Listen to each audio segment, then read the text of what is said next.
Hello दोस्तों, welcome to my new video. तो आज का जो हमारा टॉपिक है, आज हम पढ़ेंगे न्यायिक सुधार के बारे में, है ना। क्या क्या न्यायिक सुधार होने चाहिए हमारे न्यायालय को लेकर, हमारी न्याय व्यवस्था में। उस व्यवस्था को आज हम देखेंगे कि अपनी इस व्यवस्था में हम क्या क्या सुधार ला सकते हैं। तो चलिए देखते हैं आज हम न्यायिक सुधार, जुडिशियल रिफॉर्म के बारे में। ठीक है, तो पहले हम देख लेते हैं कि क्या क्या समस्या है, ऐसी कौन सी समस्या है जिसको हमें सुधार करना चाहिए। तो हम पहले समस्या देखते चलते हैं और साथ ही साथ समस्या के साथ में उपाय भी आपको बताते चलूंगा, जिससे हमारा दोनों टॉपिक क्लियर हो जाए, न्यायिक सुधार की समस्या और न्यायिक सुधार की उपाय। ठीक है, दोनों हम लोग एक साथ लेके चलते हैं। तो क्या है जो समस्या है, जो सबसे पहली समस्या है कि जनसंख्या के अनुपात में न्यायालय और न्यायाधीशों की संख्या में कमी। ठीक है, जो पहला है, पहला क्या कह रहा है कि जिस हिसाब से, है ना, जिस हिसाब से हमारी जनसंख्या बढ़ रही है उस हिसाब से हम अपना न्यायालय की वृद्धि नहीं कर रहे हैं और न्यायालय में न्यायाधीशों की संख्या में वृद्धि नहीं कर रहे हैं। तो इसका उपाय क्या है? इसका उपाय है कि हम अपने न्यायालयों की संख्या में वृद्धि करें और उन जब संख्या न्यायालय की संख्या में वृद्धि होगा तो ऑब्वियस सी बात है हमें न्यायाधीशों की संख्या में वृद्धि करनी होगी, तब जाके हमारा जो न्यायिक सुधार है वो सुधर पाएगा। क्यों? क्योंकि हमारे पास इतने ज्यादा केसेस हैं, इतने ज्यादा केस है कि हमारे पास न्यायाधीशों की संख्या ही कम है। न्यायालय उतने केस हैं कि 5 करोड़ संख्या है ना, 5 करोड़ जो केस है पेंडिंग पड़े हैं अभी भारत में। ठीक है, तो हमें न्यायालय की संख्या में वृद्धि करनी चाहिए और न्यायाधीशों की संख्या में वृद्धि करनी चाहिए। ये हमारे उपाय हो गए। और जो समस्या है कि जनसंख्या के अनुपात में न्यायालयों की संख्या हमें और न्यायाधीशों की संख्या में कमी है। ठीक है, तो पहला हमने देख लिया, समस्या देखा और उपाय भी देख लिया। अब दूसरा क्या है कि आवश्यक आधारभूत संरचना का अभाव। ध्यान से समझिएगा, अब बात आती है आवश्यक आधारभूत संरचना क्या होता है। इसका मतलब जो छोटे छोटे पॉइंट्स होते हैं, जैसे न्यायालय में, है ना, टॉयलेट है कि नहीं, है ना। हमारे इंडिया में ऐसे 20% न्यायालयों में ऐसी जगह है जहां पे महिलाओं के लिए सेपरेट बाथरूम नहीं बनाया गया है ना। महिला वकीलों के लिए क्या बनाया, सेपरेट वॉशरूम की व्यवस्था नहीं की गई है। और 60% न्यायालय में क्या गया है, रिकॉर्ड रूम नहीं है। रिकॉर्ड रूम मतलब जहां पे फाइलें रखी जाती हैं, है ना, जहां पे केसों की फाइलें रखी जाती हैं। 60% न्यायालय, 60%, ठीक है, 60% न्यायालय के पास अपना रिकॉर्ड रूम नहीं है। तो भैया सोचने वाली बात है ना। ये तो चूहे कुतर जाएंगे जो फाइलें हैं, चूहे, तभी तो आप सुनते हैं चूहे खा गई फाइलें। तो 60% न्यायालयों के पास क्या है, रिकॉर्ड रूम नहीं है। और जो फाइलें हैं कहाँ रखी जाती है, जहां पे न्यायाधीश बैठे हैं उन्हें के अगल बगल आप देखिए ऊंची ऊंची फाइलें रखी जाती हैं, क्योंकि रिकॉर्ड रूम है ही नहीं।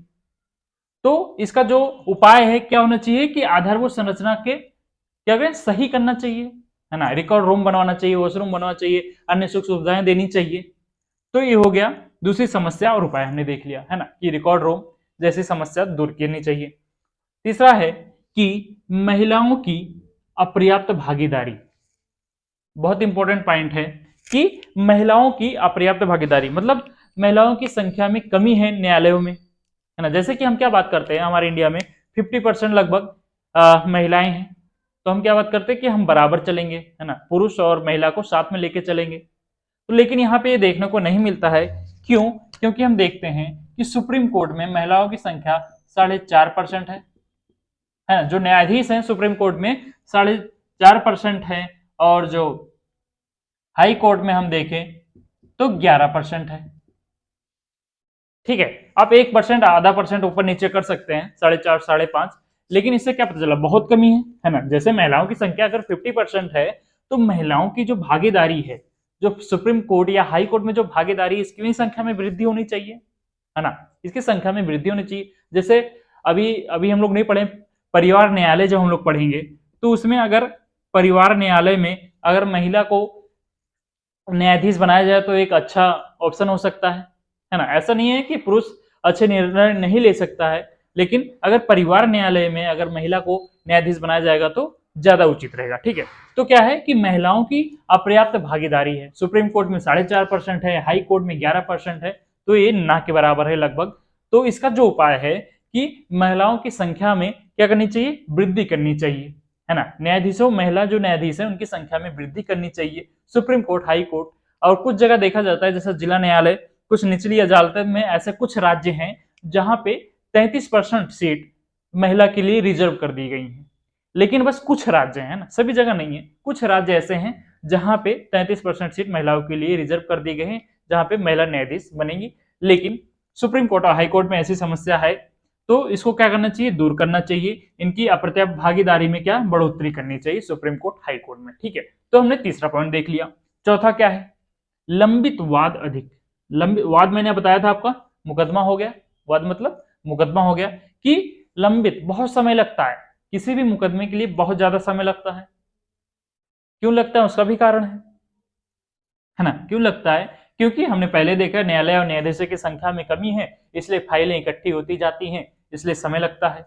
जैसे अभी बताएं आपको 5 करोड़ है ना, 5 करोड़ केस पेंडिंग है, तो लंबित वाद बहुत ज्यादा है, 5 करोड़ केस पेंडिंग है, इसलिए क्या करना चाहिए हमको, न्यायालय और न्यायाधीशों की संख्या में वृद्धि करनी चाहिए। इसका उपाय यही है, और जल्द से जल्द न्याय की प्रक्रिया शुरू करनी चाहिए, है ना, कि जो भी केस चल रहा है उस पर आप जल्दी से जल्दी निर्णय दें, क्योंकि आप एक तारीख बुलाते हैं, फिर 6 महीने, फिर 8 साल, 2 साल, 3 साल ऐसे बीतता जाता है, तो इसको आप लंबे समय तक ना रखिए, इसको न्याय देने में जल्दी कीजिए। ठीक है, इसके ये उपाय हो गया, चौथा देख लिया हमने। पांचवा चलिए देखते हैं, पांचवा क्या है कि ब्रिटिश कालीन कानून। आपको जान के हैरानी होगी कि भारत में जब से भारत आजाद हुआ है तब से लेके अभी तक हमने ब्रिटिश कालीन कानून अपनाया हुआ है। ठीक है, कि जो न्याय कर रहे हैं, जो न्यायालय जिस न्याय पे चल रहा है, जिस व्यवस्था पे चल रहा है, कौन है, ब्रिटिश कालीन कानून जो बना की गई है उसी कानून पे चल रहा है। हमने अभी तक भारतीयकरण नहीं किया हुआ है, या ना के बराबर होगा, है ना, कोई भी चेंजेस नहीं करे हैं हमने, वही जो कानून वो ब्रिटिश कालीन में बना की गई है उसी कानून के हिसाब से हम लोग न्यायिक सुधार या न्यायालय हम लोग चलाते हुए न्यायिक व्यवस्था हम लोग चला रहे हैं। ठीक है, तो ये तो बहुत शर्म की बात है कि अभी तक हमने इसे चेंज नहीं किया, तो अब ये चेंज करने का समय आ चुका है। ठीक है, इसका जो उपाय है कि या तो ब्रिटिश कालीन कानून को समाप्त कर दें या तो इससे संशोधित कर दें। इसका उपाय क्या है, या तो ब्रिटिश कालीन जो कानून बना है उसे हम एकदम से समाप्त कर दें, या तो इसमें कुछ संशोधन करें, है ना, इसका कुछ भारतीयकरण करें, अपने हिसाब से करें। तो ये पांचवा हमने देख लिया कि क्या है कि ब्रिटिश कालीन कानून अभी तक चलता जा रहा है, तो इसमें क्या है, इसमें सुधार करने की आवश्यकता है, या तो ब्रिटिश कालीन कानून को आप समाप्त कर दीजिए या तो इसमें आप संशोधित कर दीजिए। तो ये होगी हमारी समस्या और उपाय, पांचवा देख लिया हमने। छठा पॉइंट क्या है, छठा पॉइंट कह रहा है कि आपराधिक न्याय प्रणाली में विलंब होता है ना। आपने देखा होगा कि आपराधिक मतलब जो क्रिमिनल होते हैं उनका जो केस चलता है उसमें बहुत समय आता है ना, कि एक तारीख 6 महीने बाद पड़ी, पे दूसरी तारीख भैया 1 साल बाद मिल रही है, तो जो क्रिमिनल होते हैं उनको सजा हो ही नहीं पाती, है ना। तभी देख रहे हैं जेलों में बहुत ज्यादा विचाराधीन कैदी पड़े हुए हैं, अभी तक उनको सजा ही नहीं हो पाई, पिछले 10 साल 20 साल से बाहर टहलते रहते हैं, उनपे मर्डर केस चल रहा है लेकिन वो बाहर घूम रहे हैं क्योंकि उनपे निष्कर्ष नहीं निकला है कुछ। तो क्या है कि आपराधिक न्याय प्रणाली में बहुत विलंब हो रहा है, इसको आप सुधार करना चाहिए। और जो इसके मेन जो पिलर है आपराधिक न्याय प्रणाली के, मेन 3 पिलर हैं। पहला हमारा न्यायालय है, दूसरा पुलिस है, तीसरा हमारे वकील है। न्यायालय क्या है, न्यायालय क्या कर रहा है, न्यायालय में क्या है, न्यायालय की संख्या में कमी है और आपराधिक मामले बहुत ज्यादा हैं और इनके न्यायाधीशों की संख्या में भी कमी है। अगर वो दिन भर बैठ के सिर्फ आपराधिक मामलों को निर्णय करता रहेगा तो बाकी मामले तो रह ही जाएंगे, है ना। तो इसकी संख्या में कमी है, तो हमें न्यायालय की संख्या में वृद्धि और न्यायाधीशों की संख्या में वृद्धि करनी चाहिए। अब बात आती है पुलिस पे, है ना। पुलिस का कार्य क्या है, पुलिस आज इतने आपराधिक मामले होते हैं कि पुलिस सुबह 9 से शाम को 2 बजे तक तो कोर्ट में दिखती है। आधा से ज्यादा पुलिस, जितने थाने में पुलिस है पूरे इंडिया में, आधे से ज्यादा तो न्यायालय के चक्कर काटती रहती है। क्यों ना कोई आपराधिक मामला रहता है तो जो उसका इंचार्ज होता है उसको भी तो न्यायालय जाना पड़ता है। तो आधा से ज्यादा पुलिस तो न्यायालय में समय गुजार देती है, तो फिर लोगों की सुरक्षा क्या करेगी और क्रिमिनलों को पकड़ेगी कैसे। तो इसका जो उपाय है कि अपने को 2 प्रकार की पुलिस बनानी होगी। एक ऐसी पुलिस बनानी होगी जो सिर्फ आपराधिक मामलों का निरीक्षण करेगी, और एक ऐसा पुलिस बनानी चाहिए जो हमारे अभी लोकल थाने में है, लोगों की सुरक्षा के लिए होनी चाहिए। तो हमें 2 प्रकार की पुलिस बननी चाहिए। अब वो समय आ गया है कि हमें जिस प्रकार से अमेरिका में 2 पुलिस है उसी प्रकार से इंडिया में भी 2 पुलिस लानी पड़ेगी। ठीक है, तो इसका उपाय हो गया। वकील हमने बहुत इनकी बुराइयां सुनी हुई है कि अपने केस को क्या करते हैं, रोके रहते हैं। क्यों रोके रहते हैं, मैं सारे वकीलों के बारे में नहीं कर रहा हूं, लेकिन आप अधिकतर देखते होंगे कि क्या करते हैं वकील, जो भी उनके पास केस आता है उसे वो रोक लेते हैं। क्यों रोकते हैं, क्योंकि पैसा मिलेगा, है ना। अगर केस वो अपने पास रखते हैं फाइल और आगे नहीं जान देते हैं, समय बिताते हैं, व्यतीत करते हैं आपराधिक मामले में, है ना, कि आपकी फाइल में दबा के रखूंगा, आप पैसे देते रहिए। तो ये भी कुछ बहुत बड़ा पॉइंट है। वकील, पुलिस और तीनों को क्या करना पड़ेगा, चेंजेस लाना पड़ेगा अपने अंदर, तब जाके जो आपराधिक न्याय मामले में विलंब हो रहा है वो विलंब नहीं होगा। तो ये हमने समस्या और उपाय तीनों देख लिया। उपाय कौन करेगा, न्यायालय, पुलिस और वकील मिलकर इसका उपाय कर सकते हैं। ठीक है, अब सातवां पॉइंट क्या है कि वैकल्पिक न्याय, वैकल्पिक न्याय का उपयुक्त प्रयोग नहीं हो पा रहा है। वैकल्पिक न्याय मतलब जैसे भी हमने कल क्या पढ़ा था, ग्राम न्यायालय पढ़ा था, है ना, ग्राम न्यायालय पढ़ा है, लेकिन ग्राम न्यायालय किताबों में तो लिख दिया गया है ना, संविधान में तो लिख दिया गया कि ग्राम न्यायालय होना चाहिए, उसकी 2008 में संरचना हुई। लेकिन ऐसे बहुत सारे क्षेत्र हैं हमारे इंडिया में, ऐसे बहुत सारे राज्य हैं, ऐसे बहुत सारे जिला हैं जिसमें अभी तक ग्राम न्यायालय नहीं है ना। किताबों में तो लिख दिया गया कि ग्राम न्यायालय होना चाहिए, लेकिन सही स्तर पे राज्य में ग्राम न्यायालय है ही नहीं। राज्यों का क्या कहना है कि हमारे पास तो पैसे ही नहीं है, तो हम ग्राम न्यायालय कैसे बनाएं और न्यायाधीश को हम किस प्रकार से लेके आए।